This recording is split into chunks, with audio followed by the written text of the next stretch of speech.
প্রাসাদের সম্মুখভাগের দু প্রান্ত সেমি আটকানো ও মধ্যভাগে 9.14 মিটার উদ্গত বারান্দা রয়েছে।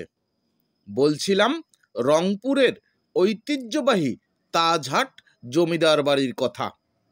ইতিহাসে কথিত রয়েছে তাজহাট ডিমলা, কাকিনা, মোহনা, পীরগঞ্জ, বর্ধনকোট নামক বিস্তীর্ণ এলাকা নিয়ে ছিল প্রভাবশালী জমিদারদের বসবাস।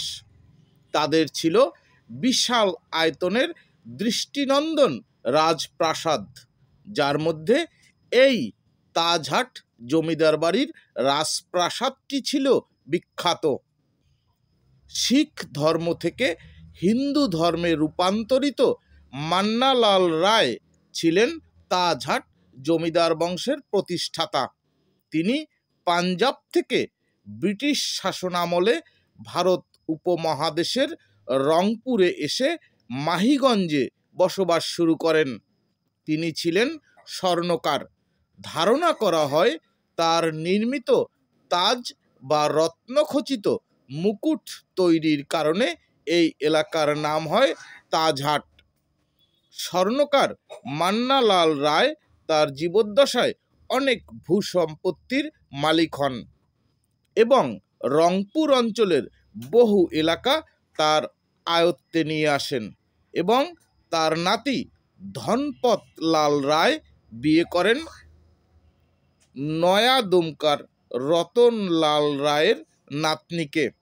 রতনলাল রায়ও পাঞ্জাব থেকে এসে অভিবাসন গ্রহণ করেন। কথিত রয়েছে ধনপত রায়ের নাতি উপেন্দ্রলাল রায় অল্প বয়সে মারা যাবার কারণে জমিদারির দায়িত্ব পান তার কাকা গিরিধারীলাল রায়। তিনি নিঃসন্তান হওয়ায় 1879 সালে এই জমিদারির দায়িত্ব পান গোবিন্দলাল রায়। তিনি 1885 সালে রাজা, 1892 সালে রাজা বাহাদুর এবং 1896 সালে রাজা মহারাজা উপাধি পান। 1908 সালে তার ছেলে মহারাজা কুমার গোপাল রায় জমিদারির দায়িত্ব গ্রহণ করেন এবং এই রাজপ্রাসাদটি রংপুর শহর থেকে 3 কিলোমিটার দক্ষিণ পূর্ব দিকে নির্মাণ করেন। পূর্বমুখী দোতলা এ প্রাসাদটির দৈর্ঘ্য 76.20 মিটার। বিদেশ থেকে আনা সাদা মার্বেল পাথরের তৈরি 15.24 মিটার প্রশস্ত কেন্দ্রীয় সিঁড়িটি সরাসরি দোতলায় উঠে গেছে।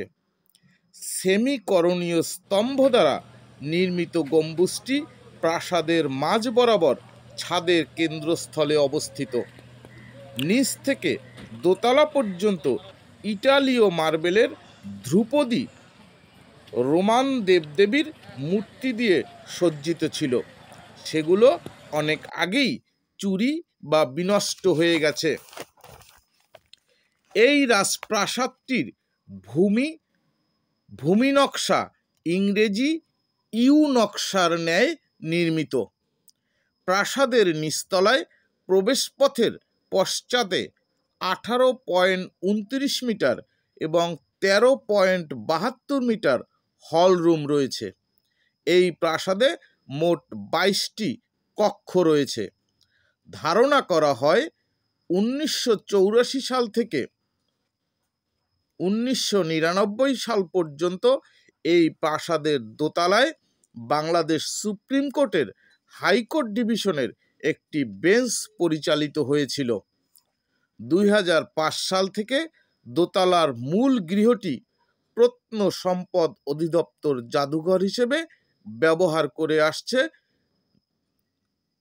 প্রত্নসম্পদ অধিদপ্তর। কামান, গোলাবারুদ এখনও এই জাদুঘরে রক্ষিত রয়েছে। রয়েছে হিন্দু দেবদেবীদের বিভিন্ন কোষ্ঠী পাথরের মূর্তি।